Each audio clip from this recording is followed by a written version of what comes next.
चलो आगे बढ़ते हैं। कहाँ तक हुआ था लास्ट क्वेश्चन? लास्ट क्वेश्चन कहाँ तक हुआ था? वो बन गया था बेटा फाइंड द लार्जेस्ट सम और एक्सप्लेन टू आंसर। दो आंसर आए थे आई थिंक 25 और 36 के, ये आंसर थे लास्ट के। 25 36 दोनों आ गए थे सबके। अच्छा, क्या कोई ऐसा क्वेश्चन था होमवर्क में जो मुझे एक्सप्लेन करने की जरूरत है?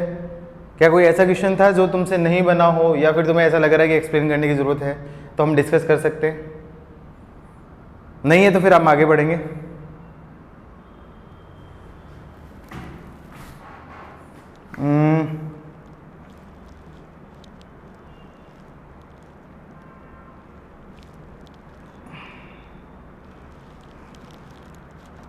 कोई ऐसा क्वेश्चन बेटा?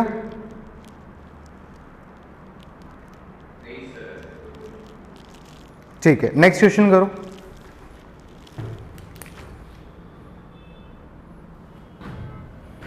क्वेश्चन है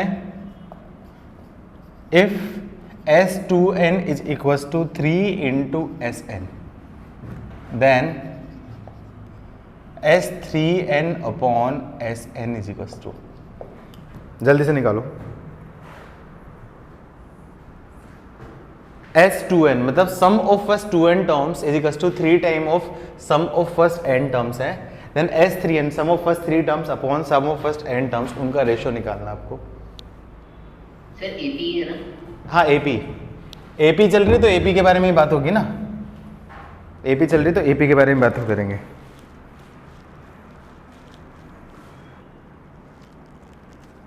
ठीक है, 6 आंसर है। क्या किया? वैल्यू पुट करके किया है वैसे किया प्रॉपर तरीके से? चलो मैं एक ट्रिक से भी बताता हूँ, डायरेक्टली कैसे निकालना है।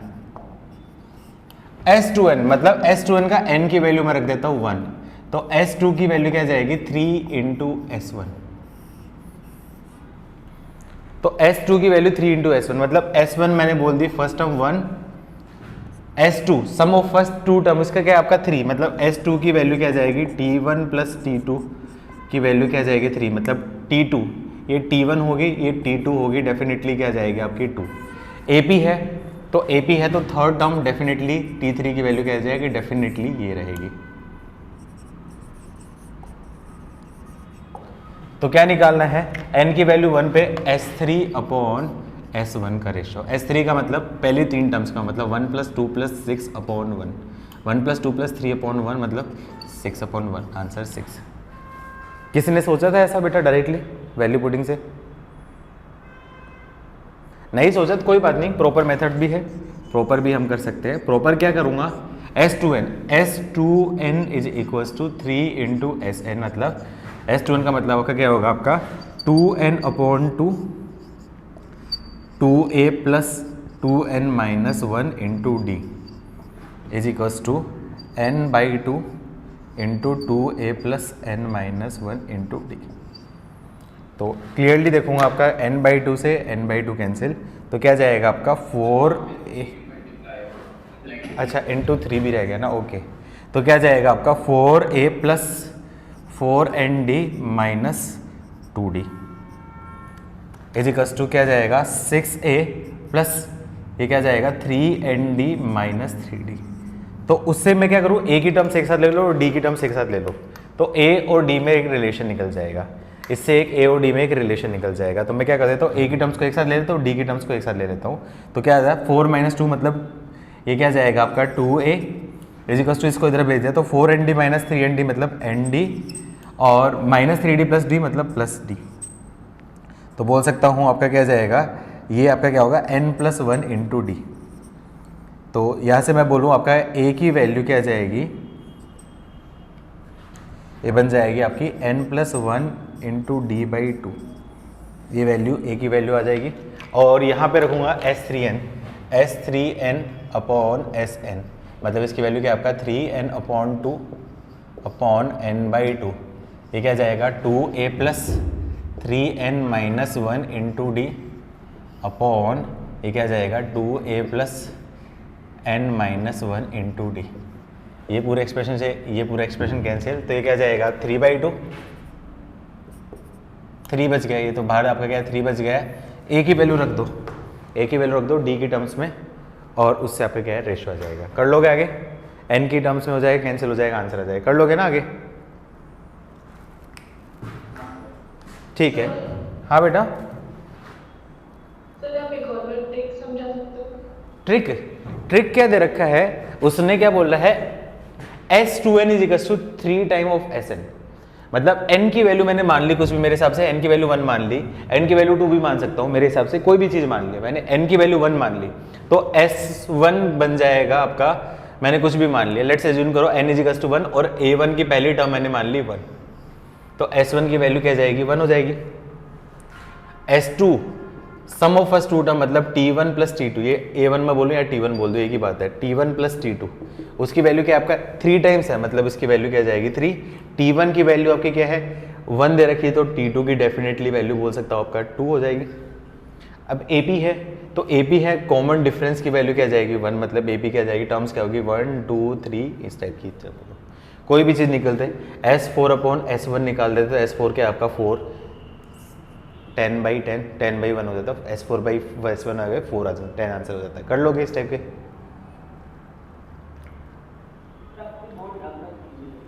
बोर्ड,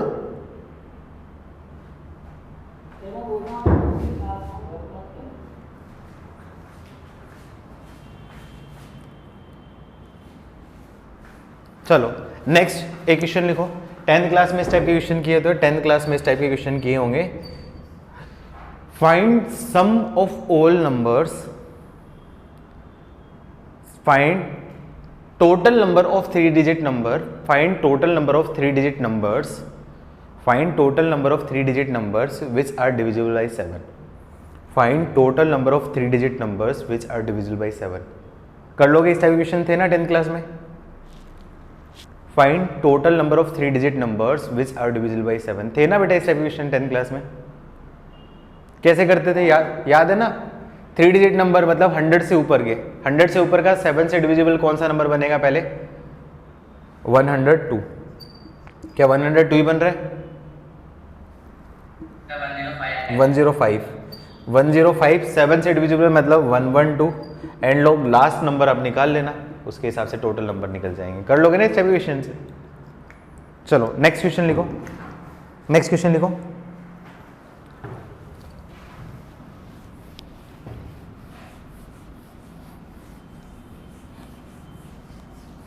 एपी में ऐसा कुछ डिफिकल्ट है नहीं इतना, इसलिए काम चल जाएगा। एपी में तो कुछ ऐसा नहीं, ऑलरेडी आपको आती भी है अच्छे से, तो कुछ ट्रिक्स वगैरह है, कुछ ऐसा लॉजिक वगैरह कुछ होगा वो सिखा दूंगा, बाकी एपी में सिखाने वाला तो कुछ है ही नहीं।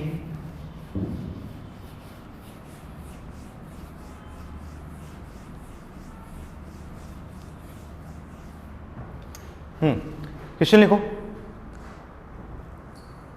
2 टाइप से क्वेश्चन पूछ सकता है, 2 टाइप से क्वेश्चन पूछ सकता है। लिखो find the largest possible sum of the series. क्वेश्चन ने पूछ लिया find the largest possible sum of the series.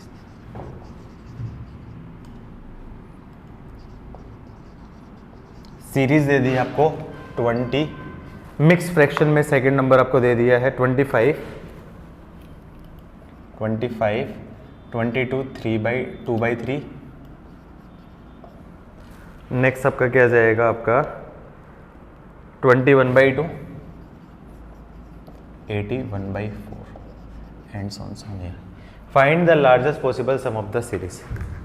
ये पहला क्वेश्चन पूछ सकता है। दूसरा क्वेश्चन पूछ सकता है फाइंड लास्ट पॉजिटिव टर्म, या फिर नंबर ऑफ पॉजिटिव टर्म्स,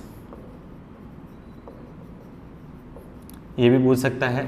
या तीसरा क्वेश्चन क्या ऐसा पूछ सकता है फाइंड फर्स्ट नेगेटिव टर्म्स।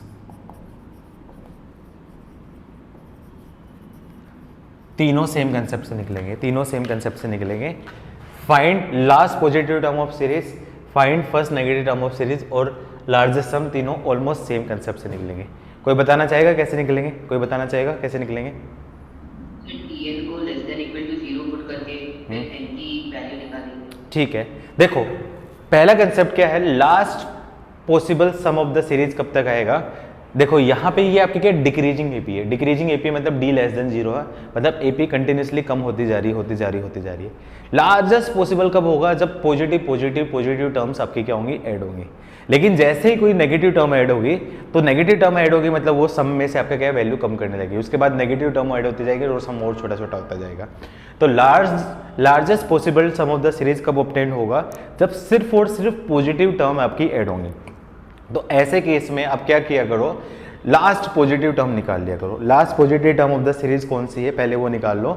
उसके बाद लास्ट पॉजिटिव टर्म निकालने के बाद जो मान लो आपके क्या ऐसा हो गया, मुझे नहीं पता कि लास्ट पॉजिटिव टर्म क्या है, तो एज्यूम करो कि let 0 lies in the series, 0 lie कर रहा हो सीरीज में, और उससे n की वैल्यू निकाल लो। n की वैल्यू यदि इंटीजर आ रही है मतलब 0 लाई कर रहा होगा, n की वैल्यू इंटीजर नहीं, मान लो ऐसा आ गया आपका 12.5, तो मतलब 12.5 टर्म्स हो नहीं सकती, मतलब लास्ट पॉजिटिव टर्म कौन सी हो जाएगी आपकी, 12th term last positive term होगी, और फर्स्ट नेगेटिव टर्म कौन सी हो जाएगी, 13th टर्म आपकी क्या होगी, नेगेटिव टर्म होगी। तो लार्जेस्ट सम निकालना है, तो लार्जेस्ट सम क्या जाएगा आपका, S12 क्या होगा आपका, लार्जेस्ट हो गया। कंसेप्ट समझ में आया बेटा सबको, यस नो बोलो, सबको समझ में आए, गर्ल्स, अरे सो गई हो क्या तुम लोग, लड़कियों, ठीक है। तो मैं क्या कर देता हूँ, सबसे पहले इसको मिक्स फ्रैक्शन को सिंपल लिखता हूँ। तो सीरीज के आपकी 25, ये क्या जाएगा 66 और 68/3, नेक्स्ट आपका क्या आएगा 41/2 एंड सोन आगे निकालने की जरूरत नहीं है।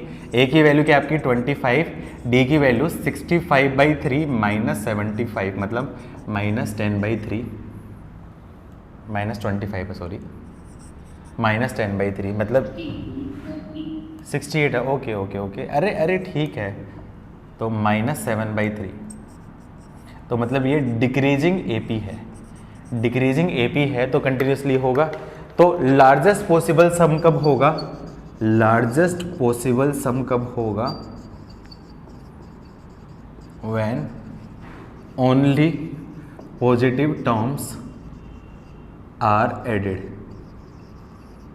तो ऐसे केस में बोल देता हूं, लेट 0 लाइज इन सीरीज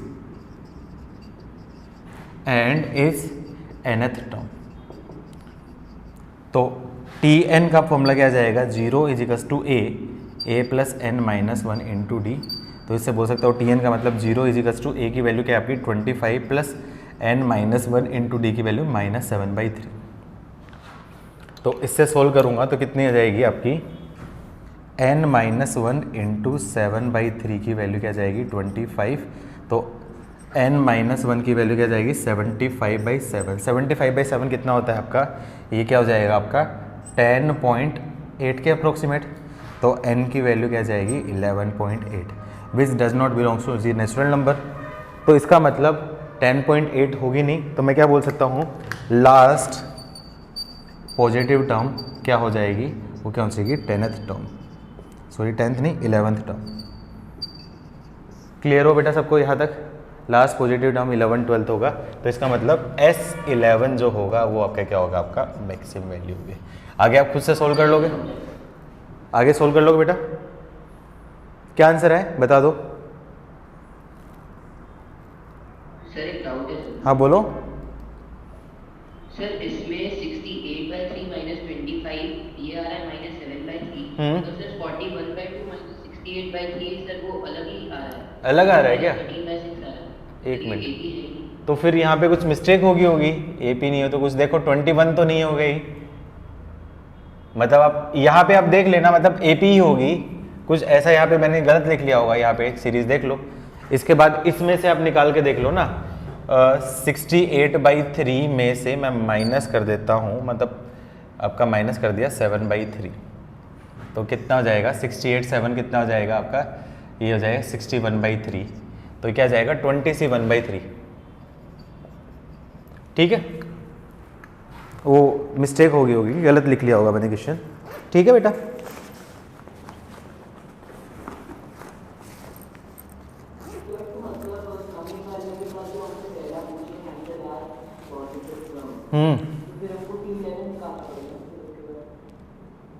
हाँ T11 नहीं, लास्ट पॉजिटिव टर्म्स, यदि नंबर पूछता है, नंबर पूछा तो 11 टर्म होगी, और लास्ट पॉजिटिव टर्म पूछेगा तो T11 होगी और सम मैक्सिमम कब होगा, S11 होगा।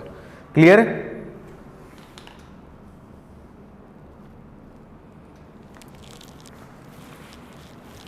क्लियर है बेटा सबको? कर लोगे इस पैटर्न के क्वेश्चंस? आवाज नहीं आ रही, कुछ बोल रहा है कोई? फर्स्ट नेगेटिव टर्म क्यों नहीं आ रहा? फर्स्ट नेगेटिव टर्म आपकी क्या है, 11th टर्म पॉजिटिव है तो 12th टर्म नेगेटिव हो जाएगी, 12th टर्म नेगेटिव हो जाएगी ना। 11th टर्म जीरो लाई कर रहा है 11.8, मतलब 11.8 वाली जो टर्म है वो जीरो है, तो उससे पहले वाली टर्म पॉजिटिव होगी और उसके बाद वाली टर्म नेगेटिव होगी, मतलब 11 टर्म पॉजिटिव और 12 टर्म नेगेटिव। इसमें क्या दिक्कत हुई बेटा तेरे को? आई बात समझ में?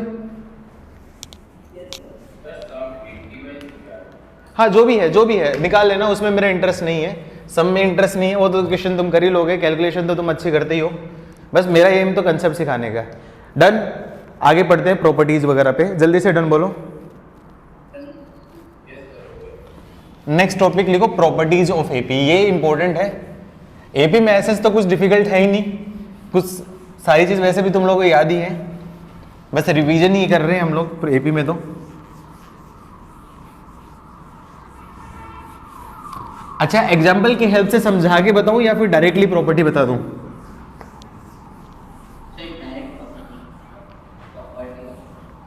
Properties of AP, properties of AP, जैसे मैं एग्जाम्पल की हेल्प से बताता हूं। एग्जाम्पल की हेल्प से लेट्स अज्यूम करो 2, 5, 8, 11 एंड सो ये आपकी क्या एपी है। अब इस सारी एपी में से मैंने क्या कर दिया, -1 फ्रॉम ऑल टर्म, या फिर मैंने क्या कर दिया +2 from all, +2 in all terms. तो उस केस में क्या जाएगा आपका 4, ये आपका क्या जाएगा 7, 10, 13, क्या ये एपी होगी। इसका कॉमन डिफरेंस क्या है आपका 3, क्या इसका कॉमन डिफरेंस भी आपका क्या है 3 ही होगा, सेम ही रहेगा। अब मैं क्या कर देता हूँ -1 फ्रॉम ऑल टर्म्स, इसमें ही मैं करूँ -1 फ्रॉम ऑल टर्म्स, तो ये क्या जाएगी 1, 4, 7, 10 एंड सो, क्या ये भी एपी है, ये भी एपी ही है। कॉमन डिफरेंस इसका भी क्या जाएगा आपका 3। क्या कर दूँ, उसको मल्टीप्लाई कर देता हूँ, multiply by 2,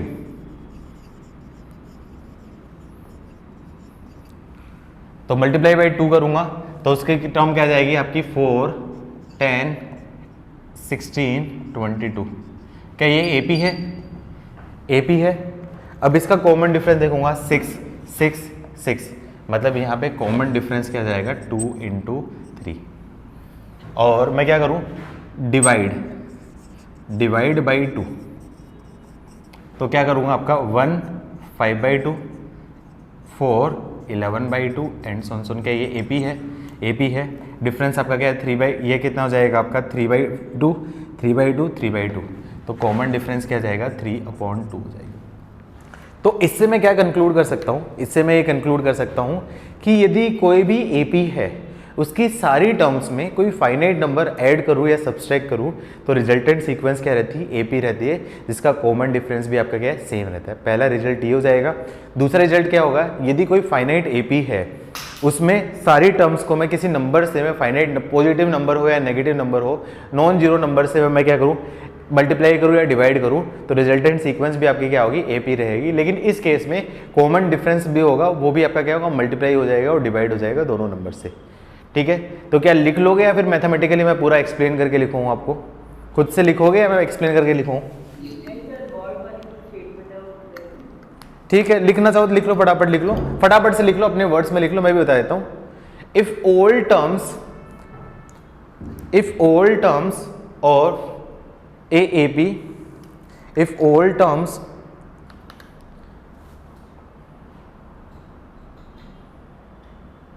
of AP are increase or decrease by a finite number, if all terms of AP are increase or decrease by a finite number, मतलब ब्रैकेट में लिख लो एडेड और सब्सट्रैक्टेड, ब्रैकेट में लिख लो एडेड और subtracted, added or subtracted, then the resultant sequence remain AP with same common difference. Then the resultant sequence remain AP with same common difference.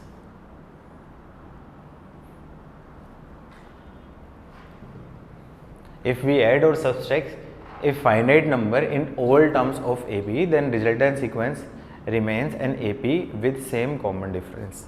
पहली note लिख लिया, पहली प्रॉपर्टी लिख ली बेटा सबने?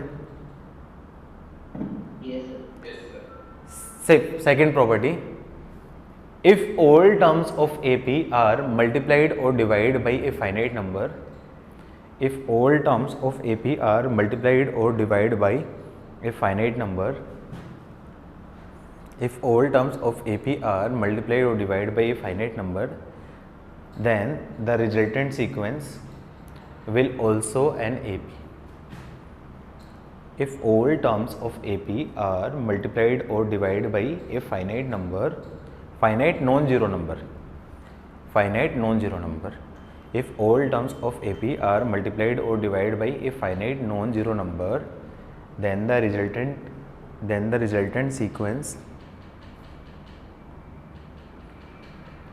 also remain AP, but in this case common difference is also multiplied or divided by that number. But in this case the common difference is also multiplied or divided by that finite number.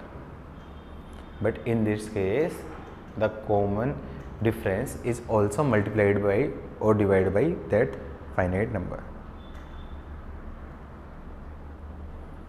लिख लो तो done लिखा देना, अपनी words में लिख सकते हो, जैसा मैंने लिखवाया ऐसा कोई ज़रूरी नहीं, अपने वर्ड्स में जैसा आपको समझ में है वैसे लिखो। नोट हुआ बेटा? गर्ल्स गर्ल्स गर्ल्स ठीक है, डन डन डन डन।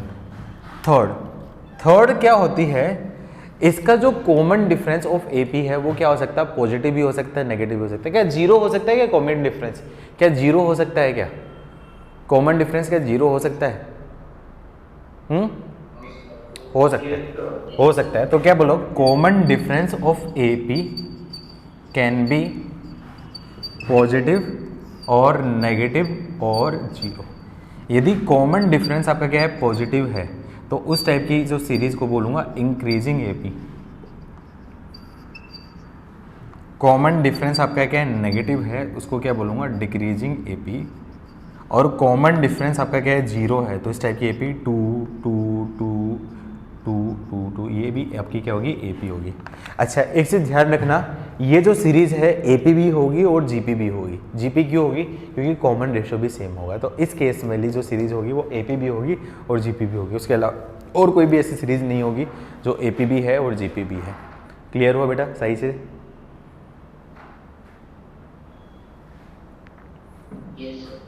लिख लो, जल्दी से नोट करो। सर पर 0 0 0 0 ये तो जीपी नहीं होगा।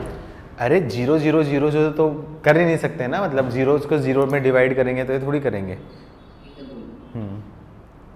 जीरो को भूल ही जाओ तुम, जीरो को मल्टीप्लाई डिवाइड जब भी करते हैं तो भूल जाया करो जीरो को, ऐसा कुछ होता ही नहीं है।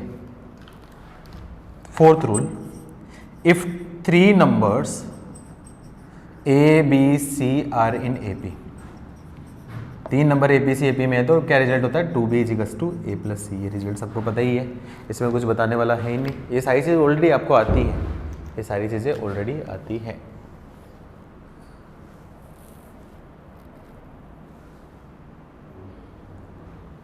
फिफ्थ होता है अजम्पशन ऑफ टर्म्स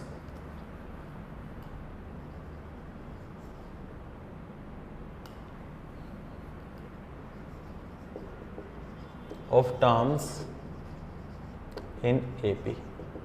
एपी में टर्म्स का अजम्पशन कैसे करना है? क्वेश्चन कैसे दिया होता है? लैंग्वेज बोलता है if 3 numbers are in AP such that would sum is this and would product is this. अब ऐसे नंबर यदि मैंने आपको मान लिए a + d और a + 2d, ऐसे नंबर मान लिए तो आंसर तो हो जाएगा, लेकिन सम में भी a और d 2 वेरिएबल और प्रोडक्ट में भी a और d 2 variable. 2 variable 2 equation solve करना कंपेरेटिवली लेंथी होता है। तो उस केस में मैं एजम्पशन ऐसा करूँ जिससे मेरे पास एक वेरिएबल हट जाए। तो मैं क्या एज्यूम करूँ 3 नंबर को a माइनस डी ए और a प्लस डी, जिससे मैं क्या करूँ ऐड करूँ। तो उस केस में आपका क्या जाएगा, d से d उड़ जाएगा और डायरेक्टली a की वैल्यू हो जाएगी। लेकिन यहाँ पे ध्यान देने की ज़रूरत क्या होगी, जो गलती करते हैं बहुत से बच्चे, फर्स्ट टर्म a नहीं होगी, फर्स्ट टर्म क्या होगी आपकी a माइनस डी होगी। आया रूल समझ में, क्यों ज़रूरत पड़ी एजम्पशन ऑफ टर्म? कैलकुलेशन को ईजी बनाने के लिए इस कंसेप्ट की ज़रूरत पड़ी। क्लियर आया कंसेप्ट बेटा? तो जब मुझे क्या करना है, 3 टर्म्स को मुझे AP में एज्यूम करना है, तो उस केस में मैं क्या मानूंगा, a माइनस डी ए और a प्लस डी, ये आपकी क्या होंगी, AP में होंगी। और इस केस में इनका कॉमन डिफरेंस क्या होगा, आपका d हो जाएगा। इसमें एक चीज़ ध्यान रखने की ज़रूरत है, जो पे मिस्टेक कर देते हैं कुछ बच्चे सोल्व करके दें, first term a minus d ही होगी, ना कि a फर्स्ट टर्म नहीं होगी। यहाँ पे फर्स्ट टर्म चेंज करके मैंने क्या कर दिए, a माइनस डी कर दिए। सिमिलरली जब मुझे 4 टर्म्स को एज्यूम करना है, तो यदि मैंने ऐसा मान लिया 3 ये, चौथी टर्म मैंने मान ली a प्लस 2d, उससे मुझे कोई फ़ायदा नहीं, या फिर a माइनस 2d होगी, उससे भी कोई फ़ायदा नहीं, क्योंकि a और d में वेरिएबल रहेगा। तो कैसे मानूंगा, कैसे एज्यूम करूँगा, कुछ ऐसी टर्म एज्यूम करूँगा जिससे, हाँ ठीक है, जिससे d कैंसिल हो जाए। तो d कैंसिल कब हो सकता है, जब आपका क्या होगा, a माइनस डी एक मानी और दूसरी आपने क्या मान ली, a प्लस डी मान ली। अब इनका कॉमन डिफरेंस क्या हो जाता है, इनका कॉमन डिफरेंस 2d हो जाएगा। अब पता है बच्चे क्या गलती कर देते हैं, नेक्स्ट a प्लस 2d और a माइनस 2d, ये भी AP होगी, लेकिन ये AP नहीं है बेटा। क्यों? क्योंकि कॉमन डिफरेंस 2 है, तो कॉमन डिफरेंस 2 है, तो नेक्स्ट जो होगी वो आपकी क्या होगी, a प्लस 3d होगी, और उससे पहले वाली टर्म क्या होगी, a माइनस 3d होगी। ये आपका क्या होगा, 4 टर्म्स का अजम्पशन होगा। तो इस केस में कॉमन डिफरेंस क्या हो जाएगा, आपका 2d हो जाएगा। और फर्स्ट टर्म कौन सी होगी, ये आपकी क्या होगी, फर्स्ट टर्म होगी। सर लास्ट टर्म तो कोई भी ले सकते, लास्ट वाला कोई भी क्यों ले सकते बेटा, लास्ट वाला कोई भी ऐसा नहीं ले सकते, वरना फायदा क्या होगा इस तरीके से लेने का। AP भी तो बनानी है, 2 चीज़ करनी है, d से d कैंसिल हो जाए और आपका क्या है, सीक्वेंस आपकी ये AP है। देखो इन दोनों कॉमन डिफरेंस 2d, इन दोनों कॉमन डिफरेंस 2d, इन दोनों कॉमन डिफरेंस 2d, ये AP है। अब a प्लस 2d और a प्लस 2d, यहाँ a माइनस 2d वो नहीं ले सकते, क्योंकि वो AP नहीं बनेगी। भले d से d कैंसिल हो रहा है, लेकिन AP नहीं, दोनों कंडीशन होनी चाहिए, d भी कैंसिल होना चाहिए और AP भी बननी चाहिए, दोनों चीज़ों का आपको ध्यान रखना है। क्लियर हो बेटा? तो रूल याद रखना, जब भी odd number of terms assume करनी है तो उस केस में कॉमन डिफरेंस d मानूंगा, even number of terms assume करनी है तो उस केस में कॉमन डिफरेंस आपका क्या है, 2d मान लूँगा। रूल क्लियर हो बेटा सबको? अरे हाँ ना तो बोलो, ठीक है। सिमिलरली मैं बोलूँ 5 टर्म्स मुझे एज्यूम करनी है, तो 5 टर्म्स को कैसे एज्यूम करूँगा, a plus D, a minus D, a plus 2d और a माइनस 2d। तो इनका कॉमन डिफरेंस क्या जाएगा, d हो जाएगा, और फर्स्ट टर्म आपकी ये हो जाएगी। जल्दी से लिखो, जल्दी से लिखो। ये सारी चीज़ें याद ही है ना आपको, याद है ना सबको? ठीक है, रिवीजन में हो रहा है बढ़िया से।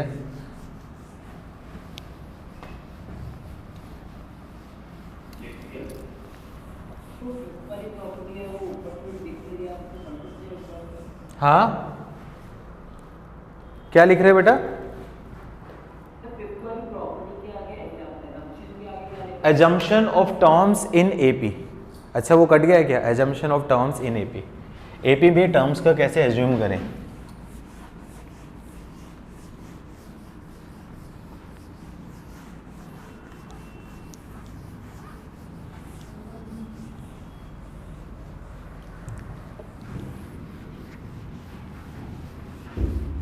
रब कर दूं ना, लिख लेना सबने। ओके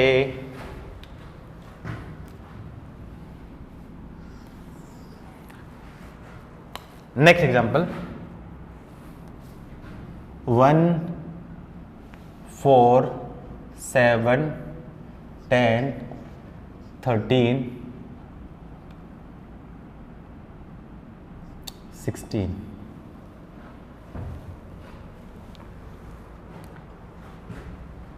क्या ये AP है?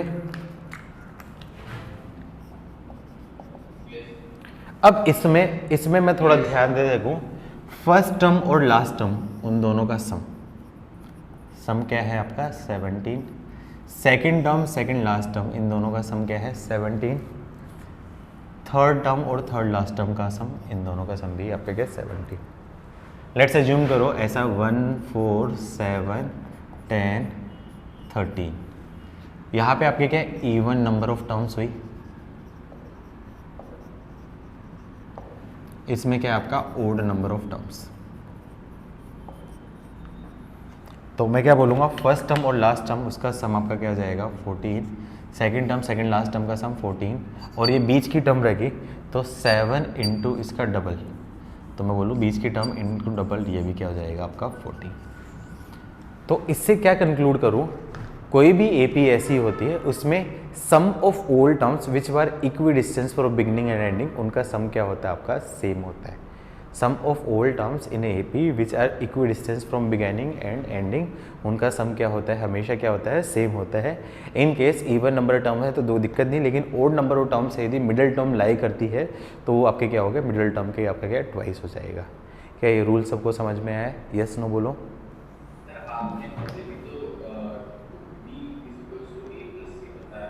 वो तो 3 नंबर के लिए था, ये अलग प्रॉपर्टी है।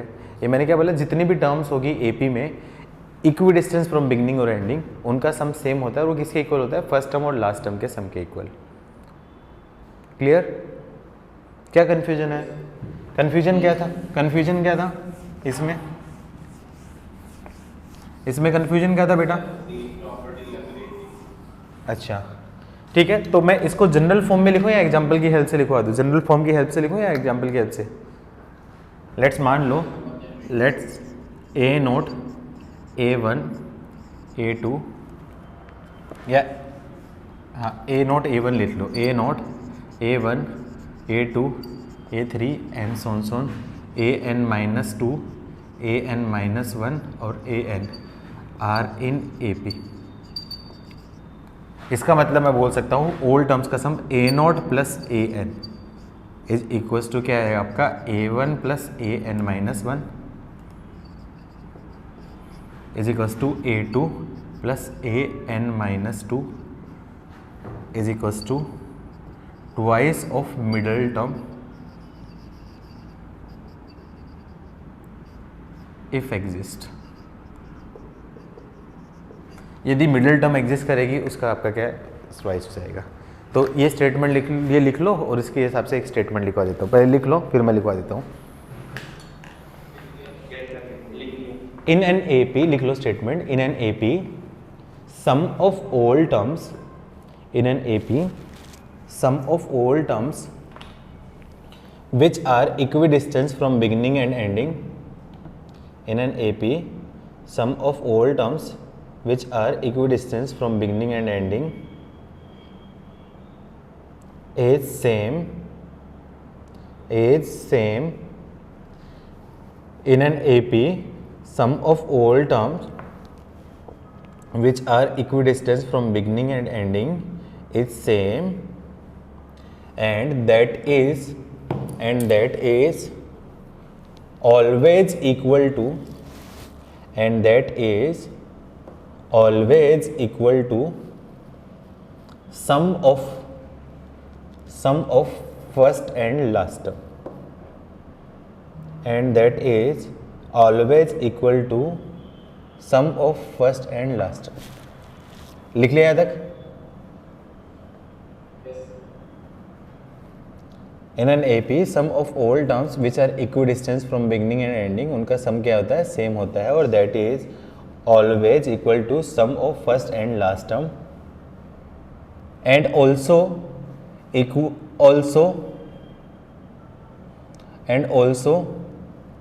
it will be twice the middle term if exist, and also it will twice the middle term if exist। यदि एक मिडल टर्म बनती है तो उसका आपका क्या ट्वाइस होगा, and also it will twice the middle term if exist। लिख लिया बेटा? Yes sir, जल्दी लिखो। इस टाइप का क्वेश्चन आईटी में आ चुका है, जेई मेंस में भी आ चुका है, आईटी एडवांस में भी आ चुका है, दोनों में एग्जैक्ट जो है इस प्रॉपर्टी क्वेश्चन। नेक्स्ट कितनी प्रॉपर्टी होगी, 5वीं या 6ठी है? 5 होगी 6 होगी? 7th property. आपको पता है कि टी एन, इसका फॉर्मूला क्या होता है, एस एन माइनस वन होता है, ये फॉर एवरी सीरीज, ये आपका क्या फॉर्मूला होता है। लेकिन यदि मैं ऐसी सीरीज को सोल्व करते टाइम मैं देखता हूं s n is any quadratic function of n in n, मतलब एन में कोई भी क्वाड्रेटिक फंक्शन है, a n square plus b n plus c type का हो, और या तो एस एन क्वाड्रेटिक फंक्शन हो, और टी एन क्या है, लीनियर फंक्शन इन एन, मतलब ए एक्स प्लस बी टाइप का हो, तो डेफिनेटली वो सीक्वेंस क्या होगी, एपी। तो definitely that sequence will be an AP always, वो सीक्वेंस हमेशा क्या आएगी, एपी होगी। तो मतलब मैं क्या करूं, यदि एस एन का कोई फंक्शन ऐसा दिया है जो क्वाड्रेटिक हो, या फिर टी एन का कोई फंक्शन दिया है जो लीनियर हो, तो वो जो सीक्वेंस होगी वो डेफिनेटली क्या होगी, आपकी एपी होगी। लिख लो रूल लिख लो, if for a series s n is a, लिख लो ये फटाफट से, क्वाड्रेटिक फंक्शन ऑफ एन और t n is linear function of n, a x नहीं, ए एन लिखो, a n linear function of n, then this series will always be a AP, will always be an AP। लिख लिया बेटा सबने?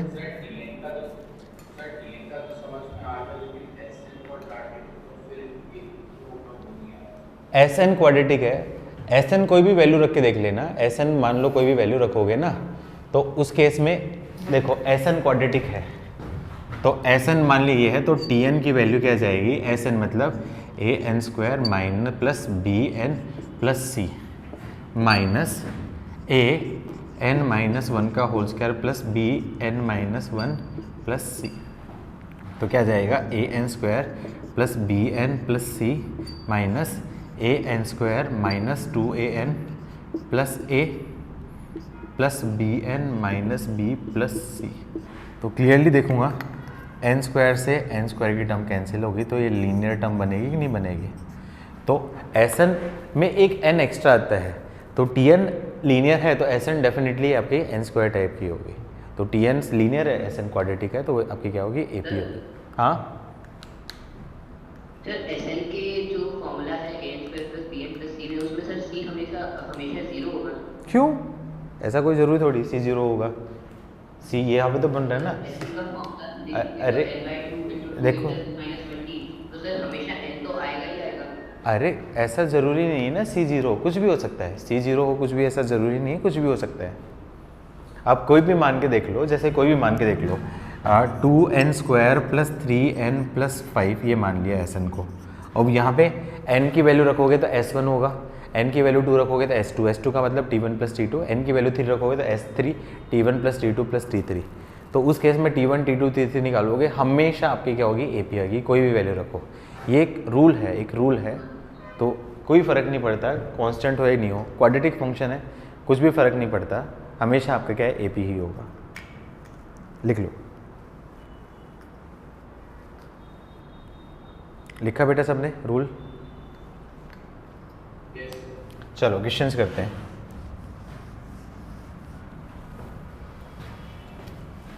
Speed ज़्यादा तो नहीं हो रही ना कहीं? गर्ल्स, बेटा गर्ल्स, यार तुम पार्टिसिपेट नहीं करती हो लड़कियों, अच्छा नहीं लगता ऐसे। हाँ बता दिया करो, कुछ भी बात होता है ना बताया करो। क्या डरते हो क्या मेरे से? मैंने कभी डराया क्या तुम लोगों को? हाँ ये बात भी सही है, प्रॉब्लम ही नहीं है तो फिर क्या बात करेगी। तो सीखो ना लड़कों की तरह फालतू बोलना, क्या जरूरी है क्या लड़कियां हैं तो चुपचाप ही रहोगी? नहीं नहीं, मतलब ऐसा नहीं है, फालतू नहीं, मतलब तुम समझा करो भावना को, समझा करो। तुम तो शब्दों पे सीखे यार, पकड़ लिए तुम लोगों ने तो शब्द हैं। मतलब थोड़ा सा बोलते हैं ना तो फिर कॉन्फिडेंस लगता है, तो कॉन्फिडेंस झलकाया करो। तुम लोग को आते हैं नहीं आते, कॉन्फिडेंस दिखाना चाहिए कि हाँ सब कुछ आता है। तुम्हारी क्लास में कई लड़के ऐसे करते हैं ना। चलो अभी बताओ, इजी क्वेश्चंस होमवर्क दूं या फिर क्लास में करूं? जैसा तुम कहोगे वैसा कर लेंगे। अच्छा ठीक है, तुम्हारी चॉइस है, मैं सब कुछ तुम्हारे पर छोड़ रहा हूँ, तुम जैसा कहोगे वैसा करेंगे। तुम लगता है कि होमवर्क देना है तो होमवर्क कर लेंगे, तुम्हें लगता है कि क्लास में करना है तो क्लास में कर लेंगे, ठीक है। यहाँ पे मैं सुनूंगा लड़कियों की, लड़कों की बातें कम सुनूंगा मैं। भले तुम लोग बोलो पार्शलिटी कर रहे हो तो कोई बात नहीं। क्वेश्चन है, if sum of first 3 terms of an AP is 27 and sum of their squares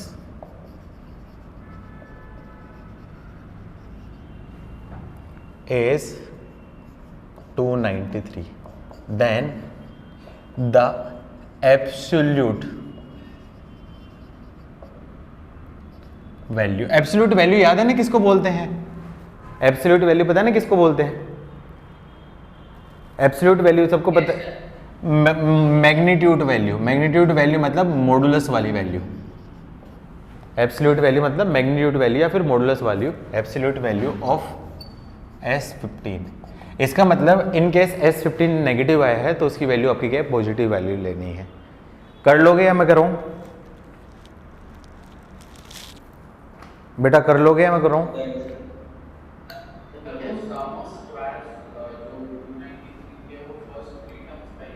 हाँ उन्हीं टर्म्स का स्क्वायर।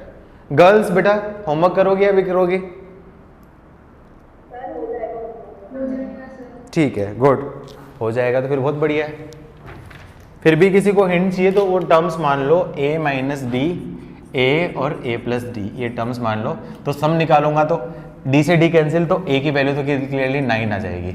और सम ऑफ स्क्वायर का मतलब 9 माइनस डी का होल स्क्वायर प्लस 9 का whole square plus 9 plus d का whole square is equals to 293। D में क्वाड्रेटिक इक्वेशन बनेगी, डी में क्वाड्रेटिक इक्वेशन बनेगी तो दो वैल्यू आएगी, एक बार पॉजिटिव वैल्यू रखना, एक बार नेगेटिव वैल्यू रखना, देखना कि कौन सा होगा। अच्छा यहाँ पे कई बार आपका क्या कर सकता है, वो बोल देता है इंक्रीजिंग एपी या डिक्रीजिंग एपी, तो उसमें ध्यान रखना है। इंक्रीजिंग एपी बोला है तो मतलब डी की वैल्यू पॉजिटिव होगी, डी नेगेटिव रिजेक्ट हो जाएगी। डिक्रीजिंग वैल्यू बोला है तो डी की वैल्यू आपकी क्या है? नेगेटिव होगी, पॉजिटिव वैल्यू आपकी क्या? रिजेक्ट हो जाएगी। इस चीज़ का आप ध्यान रखना है। उसने क्वेश्चन में क्या बोला है? इंक्रीजिंग एपी बोला है, डिक्रीजिंग बोला है। अब यहाँ पे उसने इंक्रीजिंग डिक्रीजिंग कुछ नहीं बोला, तो इन केस डी की वैल्यू 2 आएंगी तो दोनों डी की वैल्यू के करस्पॉन्डिंग 15 टर्म्स डिफरेंट आएंगी। तो ऐसे केस में यदि दो डिफरेंट वैल्यू आएगी तो S15 की 2 डिफरेंट वैल्यू होगी और वो दोनों ही आपका आंसर आएगा। मोर देन वन में इस टाइप का क्वेश्चन पूछा जा सकता है। कर लोगे आगे? बन जाएगा बेटा? हाँ ना बोलो। ठीक है, ये क्वेश्चन तो बहुत ईजी है, मैं ये होमवर्क भी दूंगा, मैं इसमें पूछने वाला नहीं हूँ। Find the nature and 30th term of sequence was Sn is given by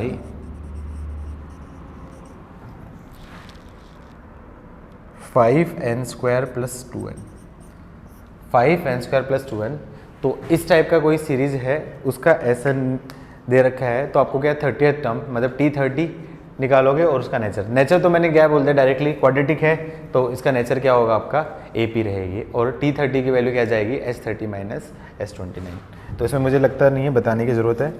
third जो क्वेश्चन है ये तुम बताना कि क्या करना है नहीं करना है। Divides 32 into 4 terms such that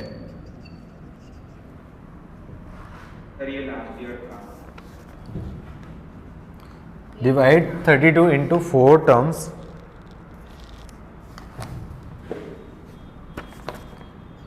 which are in AP such that, क्या क्वेश्चन भी तुम लोगों को याद रहते हैं क्या? क्वेश्चन भी याद रहते हैं क्या? इतनी अच्छी मेमोरी है क्या तुम्हारी? सर उसके आगे एक्सट्रीम्स और मीन्स दिया। Very good. Such that the ratio of product, कोई बात नहीं, दोबारा से प्रैक्टिस कर लेना, होमवर्क एक मिलेगा फिर तो तुम्हें आता है तो, of extreme to product of mean is 7:15। I think last year किया है तो फिर तो ये होमवर्क जाना चाहिए, है ना? सब लोग यही एग्री कर रहे हैं मेरी बात से? ठीक है, तो फिर तो ये इंपॉर्टेंट क्वेश्चन है, इस टाइप का क्वेश्चन आप कर लेना, ये इंपॉर्टेंट है। इफ द सम ऑफ, लिख दो, इफ द सम ऑफ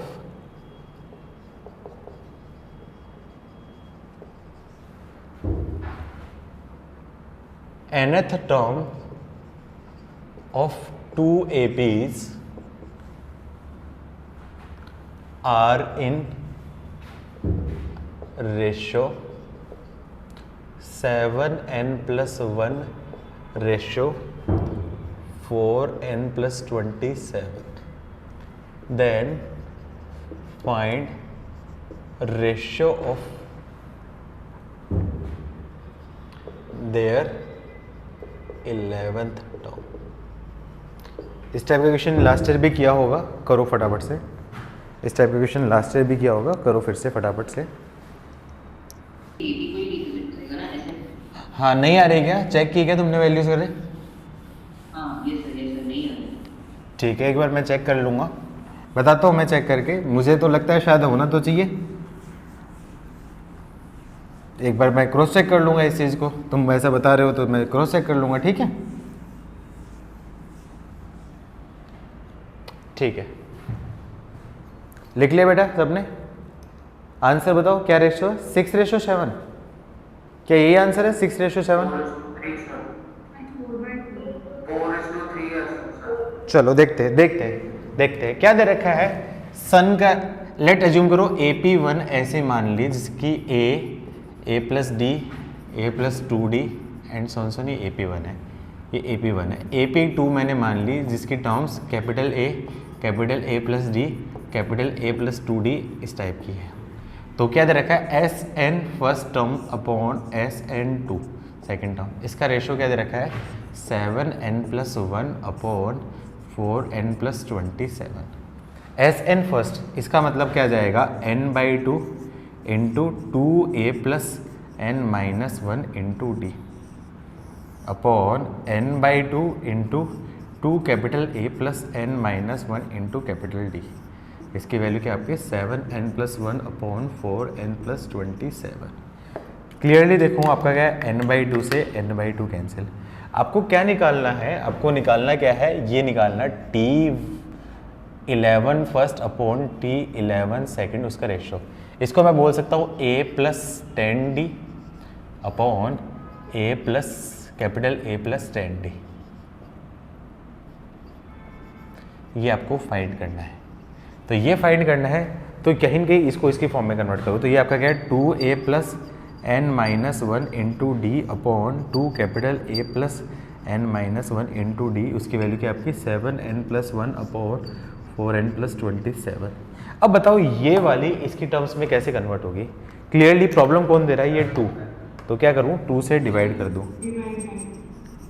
2 से डिवाइड कर दिया तो क्या जाएगा? आपका बन जाएगा A+n-1 upon 2 into D upon capital A+n-1 upon 2 into capital D. इसकी वैल्यू क्या दे रखी? 7n+1 upon 4n+27। क्लियरली है ये वाला इसमें कब कन्वर्ट होगा? जब इस पूरे एक्सप्रेशन की वैल्यू क्या होगी ये। तो मैं बोल सकता हूँ फॉर कन्वर्जन क्या करूँगा? n-1 अपॉन 2 की वैल्यू क्या रख दूँ? 10। तो मतलब इसको सिंप्लीफाई करूँगा तो n की वैल्यू क्या आएगी? 21। n की वैल्यू 21 इक्वेशन 1 में पुट कर दो। तो इक्वेशन 1 में n = 21 रखूँगा तो क्या जाएगा? A+10D upon capital A+10D equals to क्या जाएगा? 7 × 21 + 1 अपॉन 4 इंटू 21 प्लस 27, 7 इंटू 21 अगर आपका 217, 218, और ये कितना होगा जल्दी से बताओ कितना होगा, 218 अपॉन, जल्दी से बताओ, 108, 115, 135, क्या यही आ रहा है?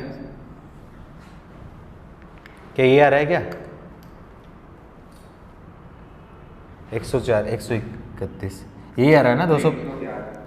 एक मिनट, अच्छा ओके, 111, 111, किसी से कैंसिल हो रहा है?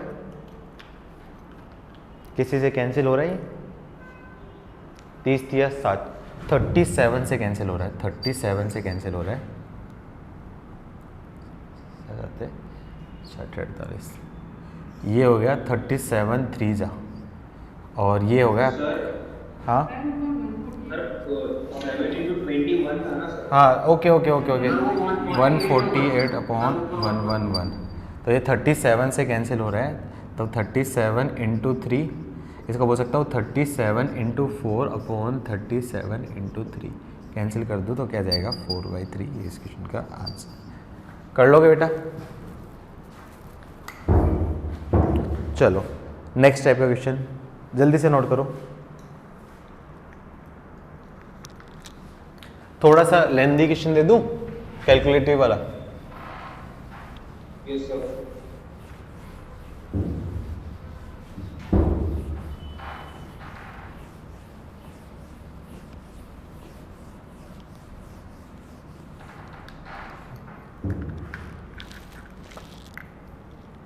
क्वेश्चन लिखो, क्वेश्चन है if A1, A2, A3 and so on AN are in AP with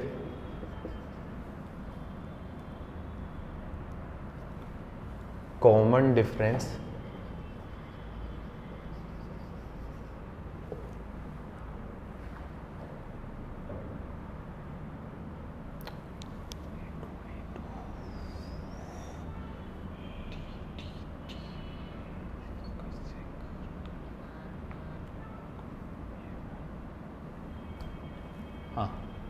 common difference D, then value of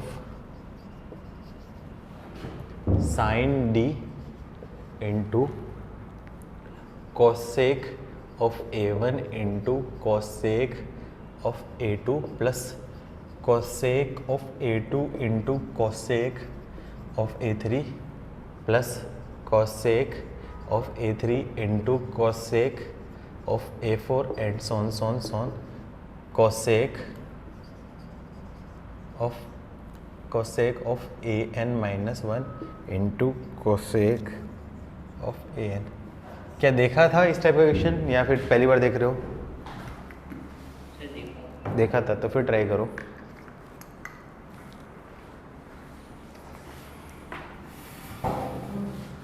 देखो एपी में मेरे पास कुछ नया नहीं है सिखाने को, क्वेश्चन वही बनते हैं जो स्टैंडर्ड हैं, तुम लोगों ने लास्ट से भी पढ़े थे। हाँ हो सकता है कुछ अलग टाइप का दिखा दूँ, आगे ज़रूर जाएंगे नए क्वेश्चंस।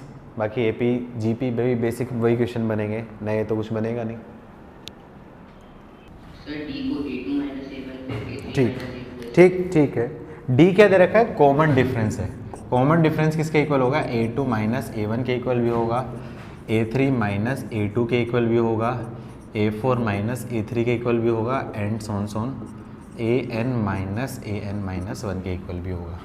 अब मुझे साइन डी है तो साइन डी की वैल्यू मैं बोल सकता हूँ sine of A2 minus A1 के इक्वल भी कर सकता हूँ, is equals to sine of A3 minus A2 के इक्वल भी कर सकता हूँ, sine of A4 minus A3 के इक्वल भी कर सकता हूँ, and so on sine of AN minus 1 के इक्वल भी कर सकता हूँ। क्या यहाँ तक सबको क्लियर हुआ बेटा मैंने क्या किया?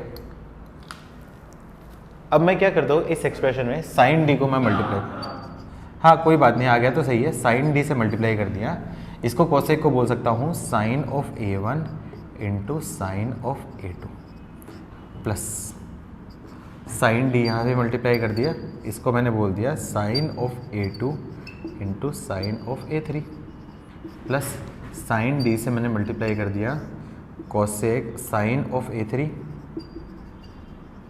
Into sine of A4 and so on last number होगा साइन डी से मैंने मल्टीप्लाई कर दिया तो sine of AN minus 1 into sine of AN।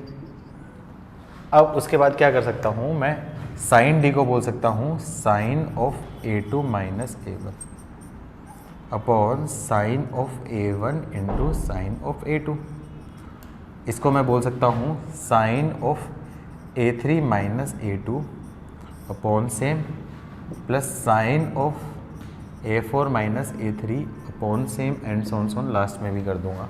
अब मैं किसी एक पैटर्न को देख लेता हूँ। लेट्स एज्यूम करो मैं इसको सोल्व कर लेता हूँ।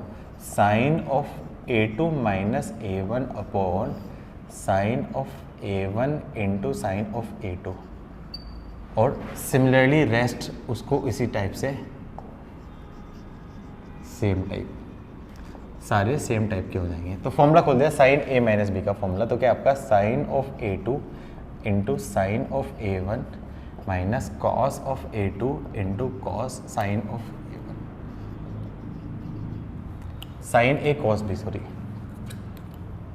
Cos A1 minus cos of A2 sine A1 divide कर दिया sorry sine A1 into sine A2 upon sine A1 into sine A2। Divide करने से मुझे क्या फ़ायदा होगा, ये से ये कैंसिल, ये से आपका क्या ये कैंसिल, उससे मुझे क्या बन जाएगा कॉस अपॉन साइन क्या जाएगा, ये बन जाएगा cot of A1 minus cot of A2 and so on similarly rest कर लोगे। अब उसके बाद इसको करूँ तो रख देता हूँ सारी value cot of A1 minus cot of A2 plus next क्या बनेगा cot of A2 minus cot of A3 and so on next क्या बनेगा cot of A3 minus cot of A4 and so on last में क्या बनेगा कॉट ऑफ छोटा number हमारे बड़ा cot of AN minus 1 minus cot of AN। थोड़ा ध्यान से देखो सारे नंबर कैंसिल हो जाएंगे, cancel cancel cancel cancel cancel cancel. Final answer क्या बचेगा first term minus last term. तो इसको क्या बोल सकता हूँ 1/10 of A1 minus 1/10 of AN।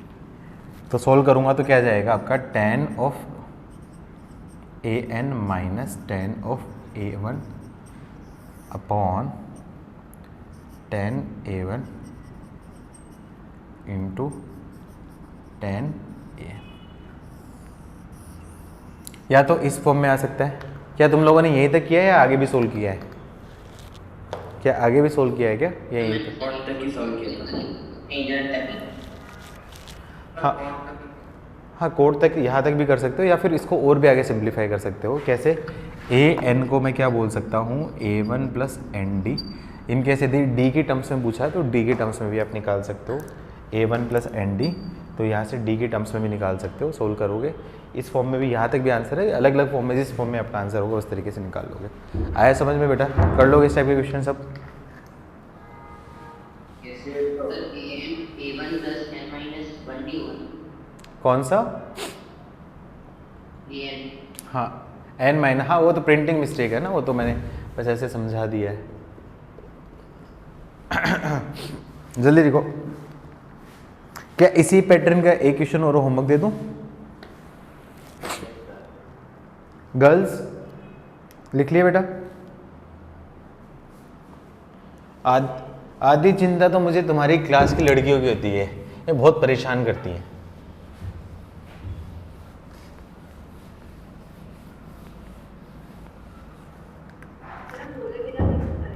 अरे एक्टिव रहा करो, मुझे अच्छा नहीं लगता। ऐसा लगता है देखो ऑनलाइन में एक तो वैसे ही कैमरे को पढ़ाना पड़ता है, तुम लोग क्लास में नहीं हो। क्लास में होता तो मैं एक आध के ऊपर डायलॉग मार लिया करता, थोड़ा बहुत मन लग जाता। अब एक्टिव नहीं रहोगे तो मैं ऐसा लग रहा है मैं कैमरे को पढ़ा रहा हूँ। थोड़ा सा बोला करो, इंटरेक्ट किया करो, मुझे भी अच्छा लगेगा, तुम लोगों को भी अच्छा लगेगा। और अच्छी बात है सीखोगी लड़कियों, कुछ बोलना सीखो, फालतू बातें बोलना सीखो, लड़कों की तरह बकवास करनी सीखो, काम आएगी। होमवर्क गुमसुम रहने से फायदा नहीं है आज के टाइम।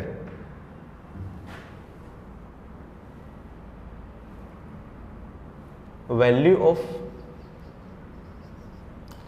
हाँ, इफ A1 दिख रहा है ना सबको, if A1 A2 A3 and so on AN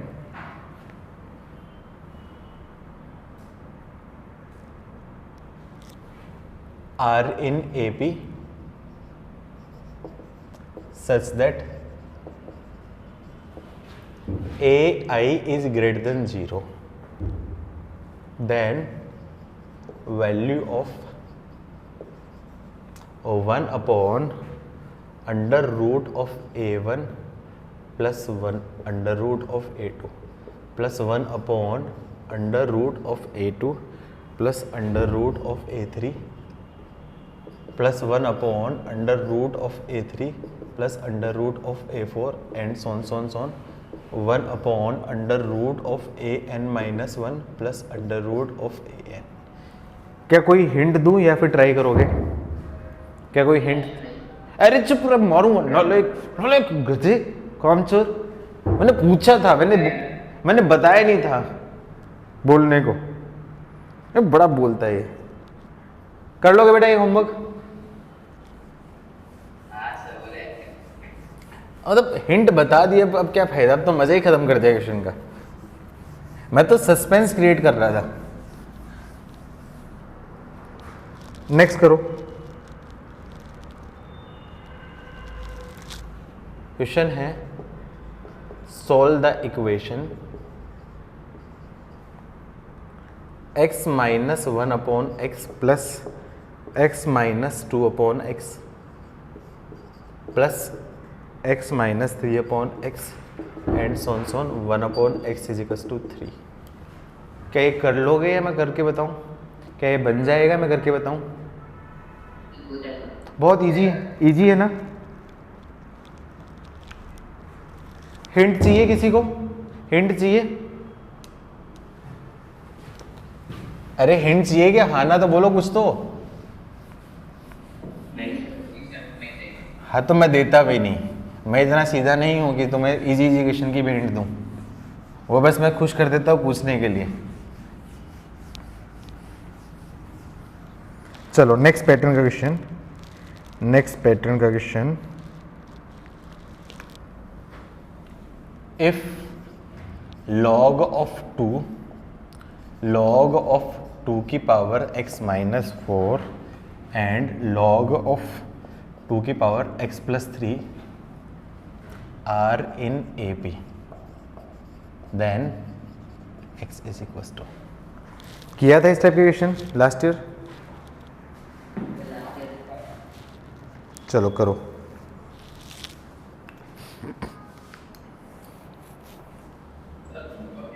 अभी करना है, अभी करना है। होमवर्क बहुत इजी क्वेश्चन देता हूँ या फिर जिसमें सोचना पड़ता है वही देता हूँ। जनरली दो ही कैटेगरी क्वेश्चन होमवर्क दे रहा हूँ, या तो बहुत इजी हो या फिर कुछ सोचना पड़ता हो या फिर अननेसेसरी की कैलकुलेशन करनी है जो घर पे काम करनी है, गधा काम वाला। बाकी ज़्यादातर क्वेश्चन तो क्लास में करता हूँ, होमवर्क तो मैं कभी देता ही नहीं हूँ, बहुत कम होमवर्क देता हूँ। मॉड्यूल होमवर्क दूं?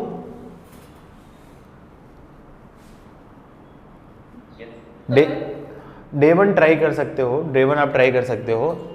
आप मॉड्यूल का AP सीक्वेंस एंड सीरीज का डे 1 आप ट्राई कर सकते हो, क्योंकि एग्जाम में आ रहा है ना, तो आप करो। डे 2 भी कर देना है या डे 1 ही कर लोगे? 20 क्वेश्चन, 22-25 क्वेश्चन आई थिंक। देखो कितने 25 क्वेश्चन ही है क्या डे 1 में? ठीक है। हाँ कुछ बोल रही थी एक लड़की, कुछ दबी दबी आवाज में सर बोला किसी ने। दबी आवाज में एक लड़की की आवाज आई थी।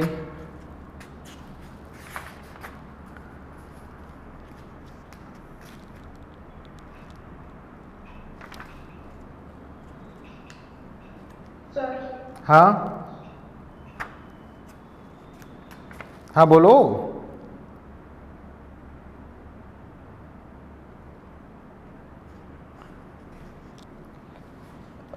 सुवित बेटा पेज नंबर 101 खोलो। सुवित पेज नंबर 101 खोलो। सुवित हाँ, पेज नंबर 101 खोलो, उसमें रिजल्ट यही दे रखा है, result number 13, let s n is equals to a n square plus b n plus c. तो उस केस में आपके क्या होगी, एपी ही रहेगी, वो एपी ही रहेगी। सी मैं वही बोल रहा हूँ ना, क्योंकि जनरली यही होता है, सी रहता है। आपने कहीं कैलकुलेशन मिस्टेक की होगी, उस वजह से आपका आंसर नहीं आया, क्योंकि ऐसा जरूरी नहीं कि सी 0 होना चाहिए, सी 0 भी हो सकता है, सी नॉन 0 होगा तो भी हो जाएगा। रिजल्ट नंबर 13 देखो। हाँ सर। सर पर फिर भी सर एसएन का जो फॉर्मूला होता है वो सर n/2 इंटू कुछ कुछ होता है। तो सर n/2 इंटू समथिंग है, तो कांस्टेंट टर्म आई कैसे सकता है? मतलब कुछ भी हो सकता है यार, कांस्टेंट तो कुछ भी हो सकता है ना। ABC belongs to real number है, सी 0 भी तो रियल नंबर ही है ना, सी 0 भी तो रियल नंबर है ना। और किसी फॉर्म में, अपन को तो जनरल फॉर्म बतानी है, इन जनरल बताना है हम लोग को हर केस में। अच्छा हाँ, समझा। सी आई या नहीं है उससे फर्क नहीं पड़ता, ए 0 नहीं होना चाहिए, बी और सी दोनों 0 हो सकते हैं, कोई फर्क नहीं पड़ेगा। ठीक है, आंसर है बेटा किसी का? सर ऑलमोस्ट हो गई है। ये भगवान कितने ढीले हो ढीले। Girls answer?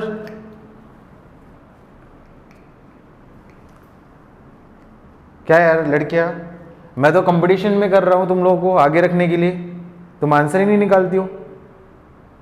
शाबाश शाबाश एक सब। Second sir. हाँ बोलो बोलो, जल्दी बोलो, मैं वेट कर रहा हूँ।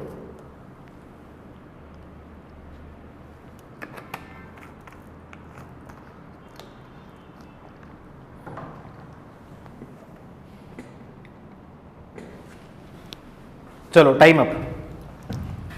ये एपी में है, तो ये फर्स्ट नंबर, ये सेकंड नंबर, थर्ड नंबर, तो ये एपी में है, तो आपका क्या है, एपी में है। इसका मतलब मैं बोल सकता हूँ 2 टाइम ऑफ लॉग ऑफ 2 की power x minus 4 is equals to log of 2 plus log of 2 की पावर x प्लस 3।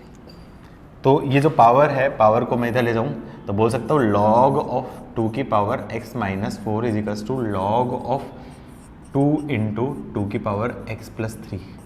कंपेयर करूँगा तो आपका क्या जाएगा, इसका होल स्क्वायर। अरे अरे अरे अरे ठीक है ना, ठीक है, खा जा, भूख लगी क्या तेरे को? अब मैं क्या बार बार ना लिखना पड़े, इससे लेट 2 की power x is equals to t. तो क्या बन जाएगा आपका t माइनस 4 का whole square is equals to 2t plus 6। तो क्या जाएगा आपका t square minus 8t plus 16 minus 2t minus 6 is equals to 0। तो क्या जाएगा आपका t square minus 10t minus 10t plus 10। क्या ये आ रहा है, क्या कुछ गड़बड़ हुई क्या मेरी? सर मेरा आंसर यही आ रहा है। अरे इसलिए इनकी पावर कुछ गड़बड़ तो नहीं की, एक बार क्वेश्चन देखने दो, मैंने पता चला कि मैंने कुछ गड़बड़। एक सेकंड मेरे को क्वेश्चन देख लेने दो। फोन से दिया था या यहाँ से दिया था क्वेश्चन? नहीं पता। अरे फोन से दिया था शायद, याद नहीं है। प्रिंटिंग मिस्टेक बहुत होती है नैरुति, प्रिंटिंग मिस्टेक करवा दी तुमने फिर से। ये 4 नहीं था, 1 था। ये बिल्कुल ध्यान भी नहीं रखती लड़की, कोई काम की नहीं है।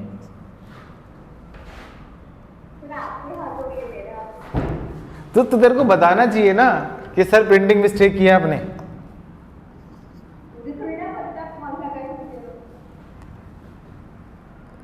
ये बात भी सही है।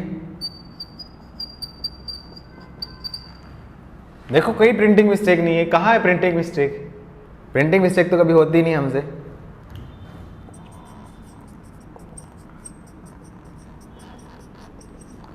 तो क्या जाएगा आपका t minus 5 into t plus 1 is equals to 0। तो t की वैल्यू 5 और t की वैल्यू माइनस 1। वही मैं सोच रही थी देर से आंसर क्यों नहीं आया, मतलब कहीं ना कहीं मिस्टेक हुई होगी। तो t की वैल्यू 5 मतलब 2 की power x is equals to 5 और 2 की power x is equals to minus 1। तो यहाँ पे क्या जाएगा, x इज इक्वल्स टू 2 की पावर x की वैल्यू कभी माइनस 1 हो सकती है बेटा? 2 की पावर x की वैल्यू, तो ये आपकी क्या होगी, रिजेक्ट। और ये 2 की पावर x है तो x is equals to log of 2 base 5। ये पॉजिटिव है, ये एक्सेप्ट कर सकता है, तो बिल्कुल आंसर। देखो चेक कर लो, 2 की पावर x की वैल्यू 5 माइनस 1 4, ये एक्सेप्ट है, पॉजिटिव है, ये भी पॉजिटिव है, ये भी पॉजिटिव, तो कोई दिक्कत नहीं है। तो लॉग ऑफ 2 बेस 5 ये उसका क्या हो फाइनल आंसर। किस किस का आंसर? किसी का नहीं था क्योंकि क्वेश्चन ही गलत था, तुम्हारी गलती नहीं है। चल झूठे।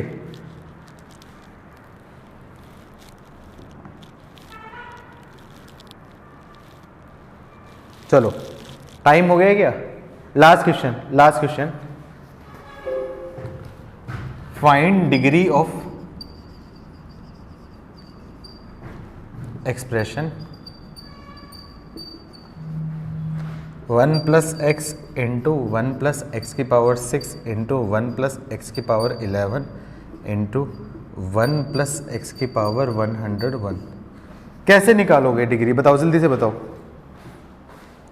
Sir 1 + 6 + 11 up to 101। डिग्री क्या होती है? Highest power of variable. Degree क्या होती है?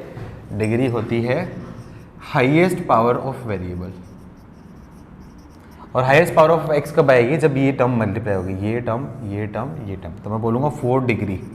डिग्री के लिए क्या होगा? एक्स की पावर 1 इंटू एक्स की पावर 6 इंटू एक्स की power 11 and so on x की पावर 101। तो ये आपकी क्या प्रॉपर्टी से ले जाऊँगा तो एक्स की power 1 plus 6 plus 11 and so on 101 सबका सम कर लेना, डिग्री आ जाएगी। आई थिंक समझ में आया होगा बेटा सबको। ठीक है, इतना ही एपी में। कल आपका एग्ज़ाम है, कल एग्ज़ाम है।